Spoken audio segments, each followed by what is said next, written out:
لب کشائی ہو رہی ہے۔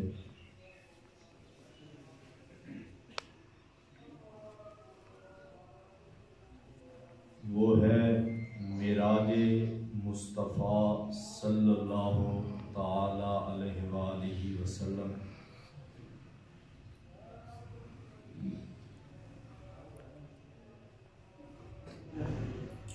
اللہ تعالیٰ نے ہمارے پیغمبر شفیع المذنبین رحمت للعالمین حضرت محمد الرسول اللہ صلی اللہ تعالی علیہ وآلہ وسلم کو جتنے معجزے عطا کیے ان میں سے ایک بڑا معجزہ معراج والا بھی معجزہ ہے۔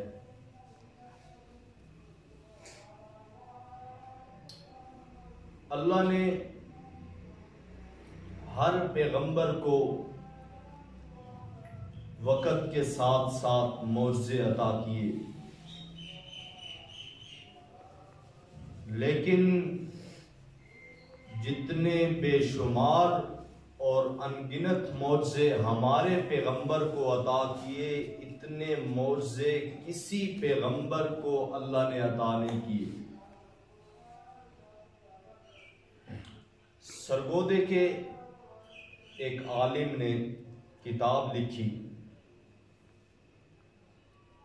اس میں انہوں نے میرے نبی کے معجزوں کا ذکر کیا،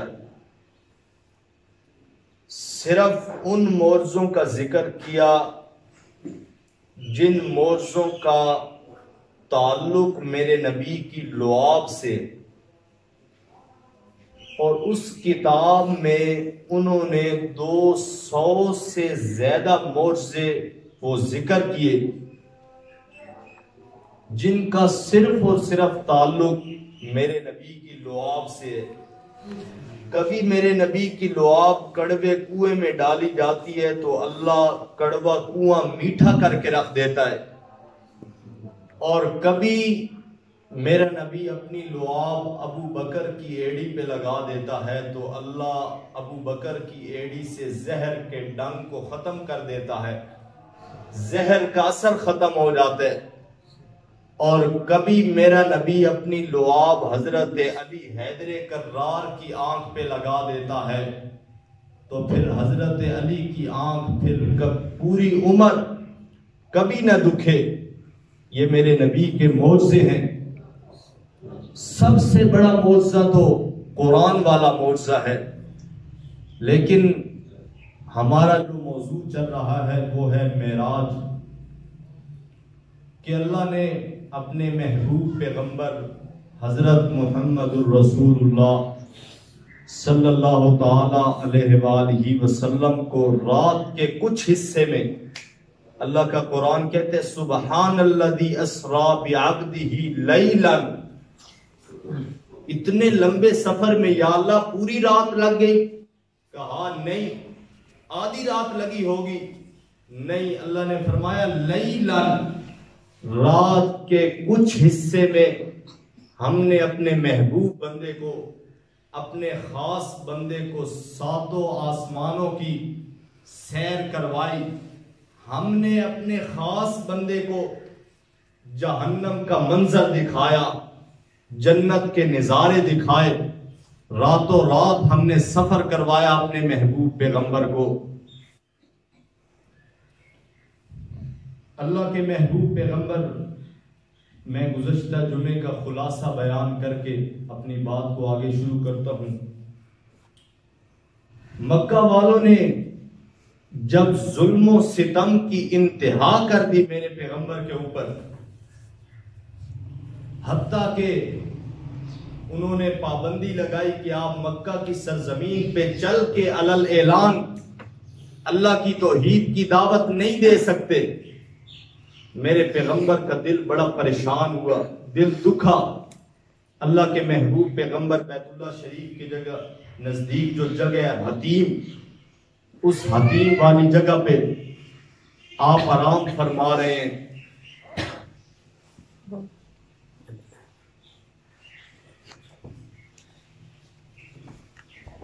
اس حتیم والی جگہ پہ آپ آرام فرما رہے ہیں، اللہ نے جبریل امین کو بھیجا۔ جبریل امین نے آ کے میرے محبوب پیغمبر کو جگایا، سلام عرض کر کے کہتا ہے یا رسول اللہ صلی اللہ تعالی علیہ وآلہ وسلم، اللہ نے مجھے بھیجا ہے، آج آپ کا رب، مکہ کے لوگوں نے زمین پہ چلنا مشکل کر دیا ہے، آپ کا پابندیاں لگا دیے ہیں۔ اللہ فرماتے ہیں میرا پیغمبر گھبراتے کیوں ہو؟ اگر فرش پہ چلنا مشکل ہو گیا ہے تو عرش پہ میں تجھے عرش کی سیریں کروا دیتا ہوں۔ قرآن میں جہاں اللہ نے معراج والے واقعے کا ذکر کیا، سبحان الذی اسریٰ بعبدہ، اس سے پچھلی آیت اللہ فرماتے ہیں وَاصْبِرْ وَمَا صَبْرُكَ، میرا پیغمبر مکہ والے مجھے پتا ہے ظلم کی انتہا کر رہے ہیں، میرا پیغمبر صبر کر۔ اللہ کب تک صبر کرنا ہے؟ اللہ نے فرمایا میرا پیغمبر صبر کر، یا اللہ اب تو مکہ کی سرزمین پہ چلنا بھی مشکل ہو گئے، ان لوگوں نے، ظالم لوگوں نے پابندی لگا دیے۔ اللہ نے فرمایا میرا پیغمبر اگر زمین پہ چلنا مشکل ہو گیا ہے، میں اللہ تجھے عرش کی سیر کرواتا ہوں۔ پھر اللہ اپنے محبوب پیغمبر کو لے گیا۔ اللہ کے محبوب پیغمبر نے فرمایا اللہ نے جنت سے سواری بھیجی، میں آگے بیٹھا، جبریل امین پیچھے بیٹھا۔ چلتے چلتے جب مدینہ پہنچے تو جبریل امین کہنے لگے یا رسول اللہ ادھر رکنا ہے۔ میں وہاں ٹھہرا، میں نے 2 نفل ادا کیے۔ میں نے کہا جبریل یہ کون سی جگہ ہے؟ جبریل کہنے لگا یا رسول اللہ یہ مدینہ ہے جہاں کچھ عرصے کے بعد آپ ہجرت کر کے تشریف لے آئیں گے۔ پھر ہم سواری پہ سوار ہوئے، چلتے چلتے ایک پہاڑ کے قریب پہنچے۔ جبریل کہنے لگا یا رسول اللہ ادھر رکنا ہے۔ میں نے کہا یہ کون سی جگہ ہے؟ کہا جہاں اللہ نے موسیٰ کو کلیم اللہ بنایا تھا، یہ وہ جگہ ہے۔ میں نے وہاں بھی 2 نفل ادا کیے۔ پھر سواری پہ سوار ہوئے، چلتے چلتے بیت اللحم کے مقام پہ پہنچے۔ میں نے پوچھا جبریل امین یہ کون سی جگہ ہے؟ فرمایا یہ عیسیٰ روح اللہ، یہ حضرت عیسیٰ علیہ السلام جہاں پیدا ہوئے تھے، یہ ان کی پیدائش والی جگہ ہے۔ اللہ کے محبوب پیغمبر نے فرمایا میں نے وہاں بھی 2 نفل ادا کیے۔ پھر چلتے چلتے مسجد اقصی میں پہنچ گئے، اور جب وہاں پہنچے اللہ نے وہاں سب پیغمبروں کو سوائے حضرت عیسیٰ علیہ السلام کے، اللہ نے سب پیغمبروں کو ایک مثالی جسم دے کے مسجد اقصی میں اللہ نے جمع فرمایا۔ جب اللہ کے محبوب پیغمبر پہنچے تو اللہ کے محبوب پیغمبر نے فرمایا جبریل امین نے میرا ہاتھ پکڑ کے مصلی رسول پہ کھڑا کر دیا، میں نے نماز پڑھائی، اللہ نے امام الانبیاء کا درجہ دے دیا۔ نماز پڑھانے کے بعد پھر سیدھا پہلے آسمان پہ، پھر دوسرے آسمان پہ، پھر تیسرے آسمان پہ۔ جب میں پہلے آسمان پہ پہنچا تو حضرت آدم علیہ السلام سے ملاقات ہوئی، اور جب میں دوسرے آسمان پہ پہنچا حضرت نوح علیہ السلام سے ملاقات ہوئی۔ جب میں تیسرے آسمان پہ پہنچا حضرت ادریس علیہ السلام سے میری ملاقات ہوئی، اور جب میں چوتھے آسمان پہ پہنچا تو حضرت یوسف صدیق اللہ سے میری ملاقات ہوئی۔ جب میں 5ویں آسمان پہ پہنچا تو حضرت ہارون علیہ السلام سے ملاقات ہوئی۔ جب میں 6ٹھے آسمان پہ پہنچا پھر حضرت موسیٰ کلیم اللہ سے میری ملاقات ہوئی۔ جب میں 7ویں آسمان پہ پہنچا میرے جد امجد حضرت ابراہیم خلیل اللہ سے ملاقات ہوئی۔ پھر مجھے جہنم کے نظارے دکھائے گئے۔ میں گزشتہ جمعے پہ بیان کر چکا ہوں کہ اللہ کے محبوب پیغمبر کو جہنم کا منظر دکھایا گیا، سود کھانے والوں کا انجام دکھایا گیا، اسی طرح زنا کرنے والوں کا انجام دکھایا گیا، بد نظری کرنے والوں کا انجام دکھایا گیا، اور غیبت کرنے والوں کا انجام دکھایا گیا۔ اس کے بعد میرے پیغمبر اور بلندی مقام پہ پہنچے۔ جب اور بلند مقام پہ پہنچے تو جبریل امین ہاتھ جوڑ کے کھڑا ہو گیا، یا رسول اللہ میں آگے نہیں جا سکتا۔ کیوں جبریل؟ جبریل کہنے لگا یا رسول اللہ ایک بال برابر بھی اگر اوپر اڑوں تو اللہ کی تجلیاں میرے 600 پر جلا کے رکھ دیں۔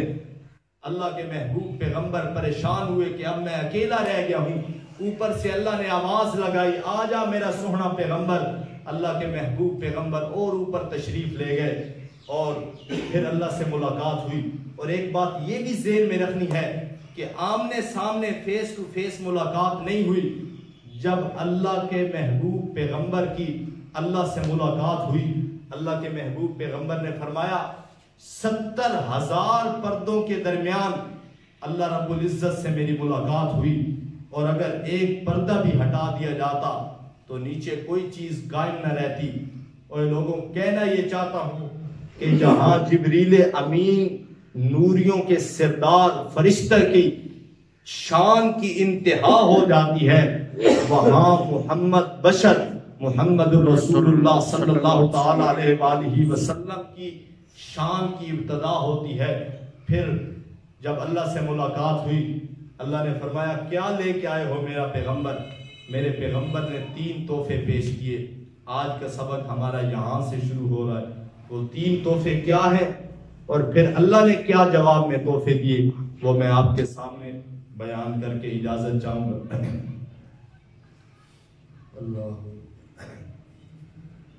اللہ نے فرمایا کیا تحفے لے کے آئے ہو؟ میرے پیغمبر نے 3 تحفے پیش کیے۔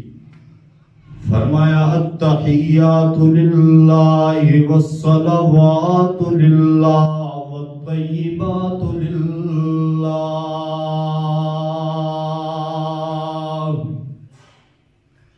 اے میرے اللہ میری کولی عبادت التحیات للہ، میری کولی عبادت بھی تیرے لیے اور میری مالی عبادت بھی تیرے لیے، اور نمبر 3 میری جسمانی عبادت بھی تیرے لیے۔ تھوڑی سی تشریح کرنا چاہتا ہوں۔ قولی عبادت کا مقصد یہ ہوتا ہے کہ جس عبادت کا تعلق زبان سے ہو اسے قولی عبادت کہتے ہیں۔ مثلا بندہ دعا مانگتا ہے ربنا آتنا فی الدنیا حسنہ وفی الآخرۃ حسنہ، یہ جو ہم دعائیں مانگتے ہیں، جو اللہ کو پکارتے ہیں، غائبانہ پکارنا، یہ ہوتا ہے قولی عبادت۔ اللہ کے محبوب پیغمبر نے فرمایا اے میرے اللہ میری قولی عبادت بھی تیرے لیے اور میری مالی عبادت بھی تیرے لیے۔ میں جو پیسہ خرچ کروں، جو مال تیرے رستے میں خرچ کروں، اے اللہ میرے مال کی قربانی بھی تیرے لیے اور میرے پیسوں کی قربانی بھی تیرے لیے۔ اسی لیے اللہ نے قرآن میں اعلان فرمایا، اللہ کے محبوب پیغمبر کو اللہ نے فرمایا قل، او میرا پیغمبر اعلان فرماؤ، قل اعلان فرماؤ ان صلاتی، بے شک میری نماز بھی اللہ کے لیے، ونسکی اور میری قربانی بھی اللہ کے لیے، ومحیایا اور میری زندگی کا ایک لمحہ صرف اور صرف اللہ کے لیے، ومماتی اور میری موت بھی صرف اللہ کے لیے، رب العالمین۔ کون؟ اللہ جو تمام جہانوں کا پالنے والا رب ہے، لا شریک لا، اس کا کوئی شریک نہیں۔ اسی لیے اللہ کے محبوب پیغمبر نے 3 تحفے پیش کیے ہیں۔ میرے اللہ میری قولی عبادت بھی تیرے لیے اور میری مالی عبادت بھی تیرے لیے۔ میرا پیسہ خرچ ہوگا تو تیرے لیے، میری قربانی خرچ ہوگی تو تیرے لیے، میں اگر مال میں سے قربانی دوں گا تو وہ بھی تیرے لیے دوں گا۔ اور جسمانی عبادت کا کیا مطلب ہوتا ہے؟ اے میرے اللہ میرا رکوع ہوگا تو وہ صرف اور صرف تیرے لیے ہوگا، میں سجدہ کروں گا تو صرف اور صرف تجھے سجدہ کروں گا، اے میرے اللہ میں جھکوں گا تو صرف اور صرف تیرے آگے جھکوں گا۔ یہ مطلب ہوتا ہے مالی عبادت بلکہ جسمانی عبادت جس میں رکوع اللہ کو کیا جاتا ہے۔ یہ جسم استعمال ہو رہا ہے، جب بندہ سجدہ کرتا ہے تو ماتھا زمین پہ رکھتا ہے۔ یہ جو جسم استعمال ہوتا ہے اللہ کے راستے میں رکوع ہم کرتے ہیں، جسم استعمال ہو رہا ہے، اس کا مطلب ہوتا ہے جسمانی عبادت۔ جس وقت میرے پیغمبر نے 3 تحفے پیش کیے، اے میرے اللہ میری قولی عبادت، مالی عبادت، جسمانی عبادت تیرے لیے، اللہ نے بھی جواب کے اندر 3 تحفے دیے۔ او میرا پیغمبر السلام علیکہ ایھا النبی ورحمت اللہ وبرکاتہ۔ او میرا پیغمبر 3 تحفے تو لے کے آیا ہے اور 3 تحفے جواب کے اندر میں اللہ دے رہا ہوں۔ اللہ نے جو 3 تحفے دیے، السلام علیکہ ایھا النبی، اللہ نے فرمایا او میرا پیغمبر میری سلامتیاں بھی تیرے لیے، ایھا النبی ورحمت اللہ، اور میری برکتیں بھی تیرے لیے اور میری رحمتیں بھی تیرے لیے۔ اللہ نے جواب کے اندر 3 تحفے ہی میرے پیغمبر کو دیے، السلام علیکہ ایھا النبی ورحمت اللہ وبرکاتہ۔ میرا پیغمبر میری سلامتیاں بھی تیرے لیے ہیں، میری رحمتیں بھی تیرے لیے ہیں اور میری برکتیں بھی تیرے لیے ہیں۔ اور لوگوں، جو بندہ بلند مقام پہ پہنچ جائے وہ غریب لوگوں کو بھول جایا کرتا ہے۔ اگر کوئی MNA بن جائے، MPA بن جائے تو وہ اپنے ووٹروں کو بھول جاتے ہیں۔ اگر کوئی SHO بن جائے تو وہ اپنے محلے والوں کو بھول جایا کرتے ہیں۔ میرا پیغمبر اتنی بلندی مقام پہ، اتنے بلند مقام پہ پہنچ گیا ہے لیکن اپنی امت کو نہیں بھولا۔ اللہ نے سلامتیاں بھی دے دی، برکتیں بھی دے دی، رحمتیں بھی دے دی۔ اب میرے پیغمبر کو واپس آ جانا چاہیے تھا، لیکن امت کا درد دیکھو۔ اللہ کے محبوب پیغمبر نے فرمایا یا اللہ تیری سلامتیاں بھی میرے لیے ہیں، تیری رحمتیں بھی میرے لیے ہیں، تیری برکتیں بھی میرے لیے ہیں، میری امت کے لیے کیا ہے؟ اللہ نے فرمایا السلام علینا وعلی عباد اللہ الصالحین۔ تیری امت کے جو خاص لوگ ہوں گے، عبادت گزار لوگ ہوں گے، صالحین نیک لوگ ہوں گے، جا میرا پیغمبر ان کے اوپر بھی میری سلامتیاں ہی سلامتیاں ہیں۔ کیسا مشفق پیغمبر ہے، کیسا محسن انسانیت پیغمبر ہے، جو اتنے بلند مقام پہ جا کے بھی جہاں آج تک کوئی نہیں پہنچا اپنی امت کو نہیں بھولے۔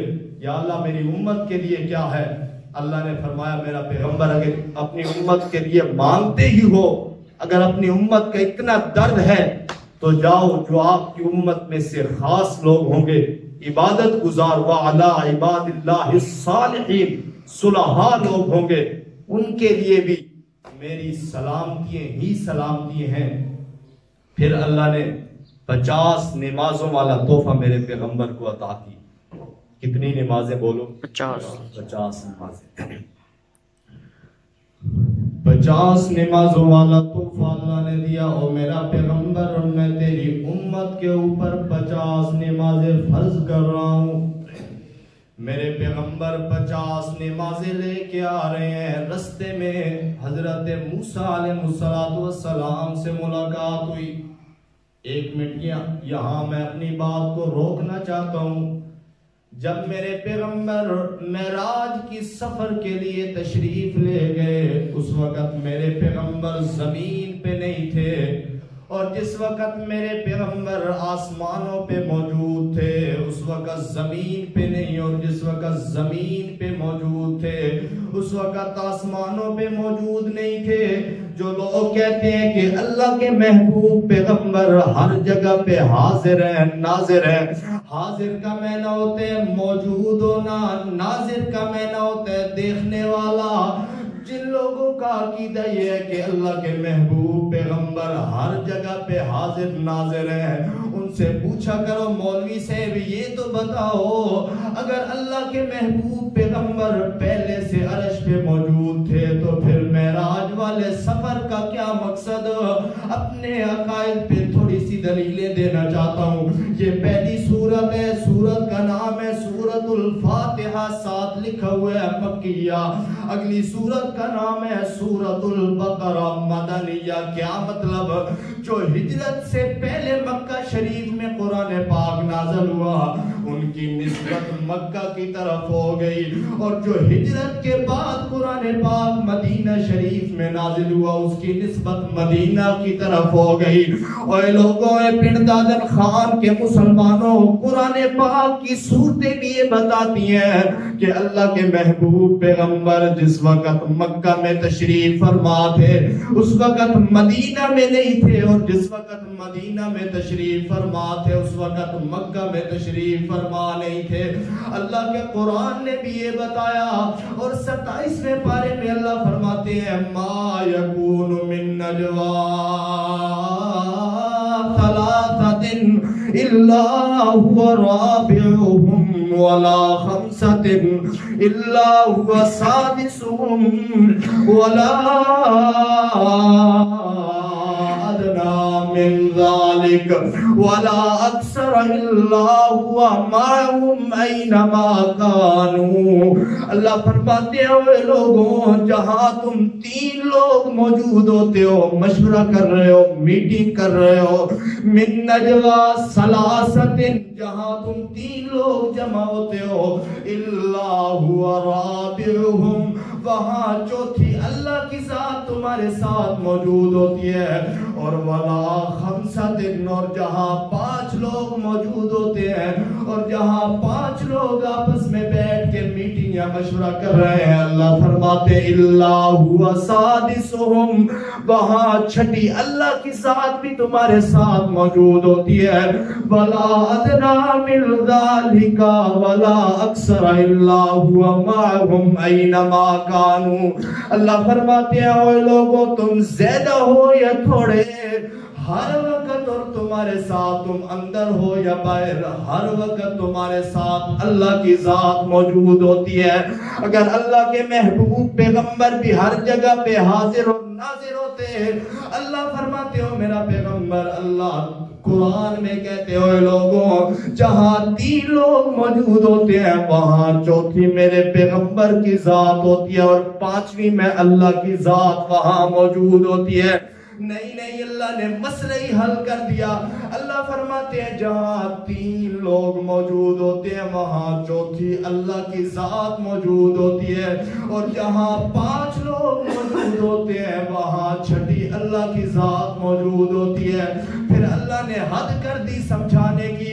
اللہ فرماتے ہیں تم تھوڑے ہو یا زیادہ, ہر وقت تمہارے ساتھ کس کی ذات موجود ہوتی ہے؟ بولو اللہ. سبحان اللہ. اللہ نے مسئلہ ہی سمجھا دیا. کسی کے اوپر اٹیک کرنا, تنقید کرنا, ہٹ کرنا خدا کی قسم مزاج ہی نہیں, لیکن اپنے عقیدے پہ دلیل دینا یہ میرا حق بنتا ہے, لوگوں کو بتانا یہ میرا حق بنتا ہے کہ وہ لوگوں ہر جگہ پہ حاضر اور ناظر صرف اور صرف کس کی ذات ہے؟ بولو اللہ اکبر. آئیے اللہ کے محبوب پیغمبر 50 نمازوں والا تحفہ لے کے واپس آ رہے ہیں. حضرت موسیٰ علیہ السلام سے ملاقات ہوئی. حضرت موسیٰ کہنے لگے یا رسول اللہ صلی اللہ تعالی علیہ وآلہ وسلم امت کے لیے کیا ملا؟ میرے پیغمبر نے فرمایا اللہ نے 50 نمازیں میری امت پہ فرض کی ہیں. حضرت موسیٰ علیہ السلام نے فرمایا اے اللہ کے محبوب پیغمبر آپ کی امت نے 50 نمازیں پڑھنے کوئی نہیں, جائیے اللہ سے تخفیف کروائیے, کم کروائیے. اللہ کے محبوب پیغمبر واپس تشریف لے کے گئے. اللہ کو کہا اے میرے اللہ میری امت 50 نمازیں نہیں پڑھ سکتی. اے پردادن خان کے مسلمانوں 50 نمازیں پڑھنا اللہ کے پیغمبر کے لیے کوئی مشکل کام نہیں تھا. اللہ کے پیغمبر کے صحابہ کے لیے کوئی مشکل کام نہیں تھا. یہ آپ اور میرے جیسے گناہگار کے درد کے لیے میرے پیغمبر نے 9 چکر لگائے. میرے پیغمبر اللہ کے پاس گئے اے میرے اللہ میری امت 50